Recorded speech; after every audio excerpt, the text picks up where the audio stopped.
భావిస్తూ మేము కూడా ఎండ ఎంత తీవ్రంగా ఉంటే కూడా ఆయన కోసం గెలుపు కోసం జనసేన, బీజేపీ, టీడీపీ ముగ్గురు రాత్రి పొగలు కష్టపడి ప్రతి తెలుగుదేశం కార్యకర్త, ప్రతి బీజేపీ కార్యకర్త, ప్రతి జనసేన కార్యకర్త ఆయన గెలుపు కోసం కృషి చేశామా లేదా?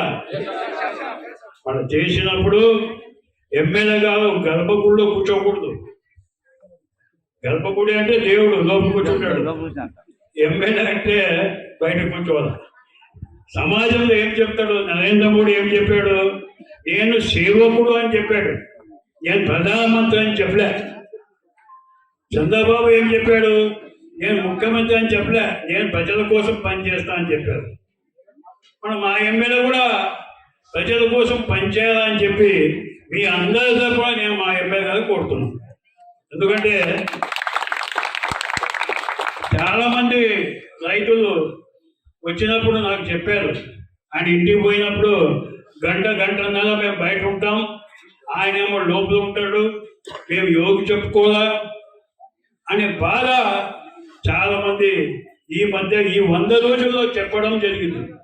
ఇది వాస్తవమైన విషయం, ఇది వాస్తవ విషయం. కనుక మా ఎమ్మెల్యే గారికి చెప్తున్నా, అయ్యా నువ్వు సేవకుడు, నువ్వు బజార్లో కూర్చో, అంతేగాని నువ్వేమో దేవుడు మాదిరిగా లోపల కూర్చుంటే ప్రజలు తిక్కులు కాదు. ఈరోజు సమాజమే దేవాలయం. ఎన్టీ రామారావు ఏం చెప్పాడు? ప్రజలే దేవుళ్ళు అన్నాడు. మరి అలాంటిది అదే ప్రజలు నీకు ఓటేసి గెలిపించారు కనుక నువ్వు దేవుడు కాదు, నువ్వు సేవకుడు, బయటకు వచ్చి కూర్చో. అంత తప్ప ఏమి లేదు. ఆయన ప్రతి మీటింగ్లో చెప్పాడు, అభివృద్ధికి నేను కట్టుబడి ఉంటా, అభివృద్ధియే నా ధ్యేయం. గత ప్రభుత్వాలు చేసిన తప్పుని చూపిస్తూ అతను చెప్పడం జరిగింది, మేము చెప్పడం జరిగింది. ప్రజలు నమ్మి ఆయనకి ఓటేశారు. ఇప్పుడు అదే ప్రజలు మమ్మల్ని అడుగుతున్నారు, మీనాక్షి అడుగుతున్నారు, అయ్యా మీ ముఖం చూసి మేము ఓటేసాం, మాకు అందుబాటులో ఉండాలా ఎమ్మెల్యే, మాకు అందుబాటులో లేడు అనే ఒక ఊత పదం గుసు ప్రతి మనసులో ఉంది. అవునా? గట్టిగా చెప్తే ఆయనకి వినపడుతుంది. ఈ దేవుడు కాదు, ఆయనకి వినపడాలా? అవునా కాదా? అది ఇది ఆయనకి వినపడుతుంది. ఆయన వచ్చినప్పుడు కూడా ఇదే అడగాలి మీరు, అయ్యా నీకు ఓటేసినామని ఇంట్లో కూర్చునే కాదు ఇచ్చేది, నువ్వు ఆయన బయటికి మైనార్టీల కష్టాలు ఏముండయి, రైతుల కష్టాలు ఏముండయి, రైతు కూలీ కష్టాలు ఉండయి, మహిళల కష్టాలు ఏముండయి, కార్యకర్తలు కష్టాలు ఏమున్నాయి అనేది నువ్వు గ్రహించుకోవాలా. ఏదో 4 యమదూతలు ద్వారకం దగ్గర పెట్టుకొని వచ్చే వాళ్ళకి పోకుండా అడ్డపడకుండా చేసుకుంటున్నారు. తర్వాత సరే ఎమ్మెల్యే ఫోన్ లిఫ్ట్, నా ఫోనే లిఫ్ట్ చేయడం, మీ ఫోనే లిఫ్ట్ చేస్తాడు. మేము బీజేపీ పార్టీలో ఉండి ఒక మాజీ ఎమ్మెల్యే 10 సంవత్సరాలు ఉండి బీజేపీ కోసం ఎంతో కష్టపడినాం. మీ ఊరికి మేము ఎన్నిసార్లు వచ్చాం బీజేపీ పార్టీ నుంచి, కష్టపడినామా లేదా? దాని ఫలితం ఆయన అనుభవిస్తాడు. ఫోన్ ఏముంది, ఫోన్ ఎత్తాడు. ప్రకాష్ చేయని కానీ మీనాక్షి కానీ మళ్ళీ కానీ మేము ఫోన్ ఎత్తాం. మీకు ఏదైనా పని ఉంటే ఆయన ఎత్తకపోతే మాకు ఫోన్ చేయండి, మేము ఈ కార్యక్రమం మేము చేస్తామని చెప్పి ఈ సందర్భంగా చెప్తాం. 45 ఏళ్ళ అనుభవం ఉంది మాకు, అతనికి అనుభవం ఉంది. ఇలాంటి సమస్యలు ఎన్నో చూశాం.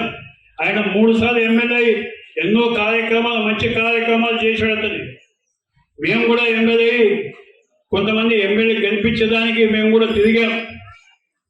7 ముఖ్యమంత్రులు చూశాం, 7 మంది ముఖ్యమంత్రులు చూశాం. అయ్యా నీకు ఓటేసింది మా ఊరు కాకుండా కూడా నీకు ఓటేసాం కదయ్యా, మా ఊళ్ళో ఓటు లేదు, నీకు ఓటు లేకుండా కూడా మా యొక్క మాటలు విని ప్రజలు ఓటు వేసినారా లేదా? వేసినప్పుడు మాకు ఎంత బాధ ఉంటుంది, మా మనసులో ఎంత బాధ ఉందంటే మేము చెప్పలేకపోతున్నాం. ఏదో ఒక రోజు తిరుగుబడి వచ్చే కాలం వచ్చింది మాకి.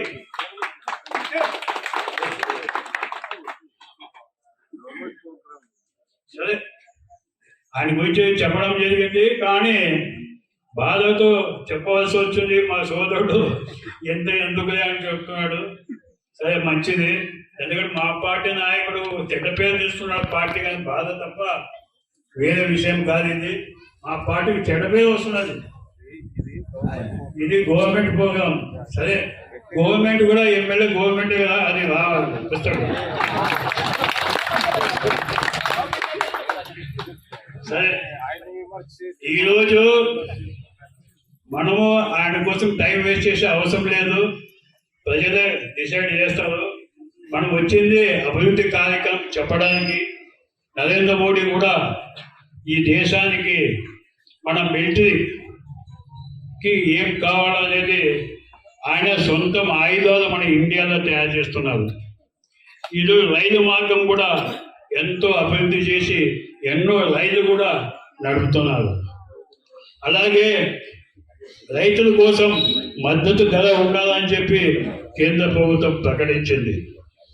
అయితే అలాగే రైతు కూలీలు ఎక్కడ వలసపోకూడదు అని చెప్పి వాళ్ళ కోసం పనికి ఆహార పథకం కూడా పెట్టడం జరిగింది. అలాగే చంద్రబాబు నాయుడు గారు, మీ అందరికీ తెలుసు, విజయవాడలో మీరు టీవీలో చూసారా చంద్రబాబు? 74 సంవత్సరాలు ఆయన వయసు. అయ్యా అంత కష్టపడి ప్రజల కోసం ఆ నీళ్ళలో నడిచి కింద బురద మన్ను ఏడ జాడతామో పడతామో తెలీదు, అలాంటి నాయకుడు మనకి ముఖ్యమంత్రి కావడం మన అదృష్టం. మన అదృష్టం అని చెప్తున్నా బాబు, ఒక నిమిషం, ఇది మన అదృష్టం అంటున్నా. మరిన్ని వీడియోస్ కోసం ఛానల్ ని సబ్స్క్రైబ్ చేయండి, లేటెస్ట్ అప్డేట్స్ కోసం వాట్సాప్ ఛానల్ ని ఫాలో చేయండి, అండ్ లింక్ డిస్క్రిప్షన్ లో ఉంది.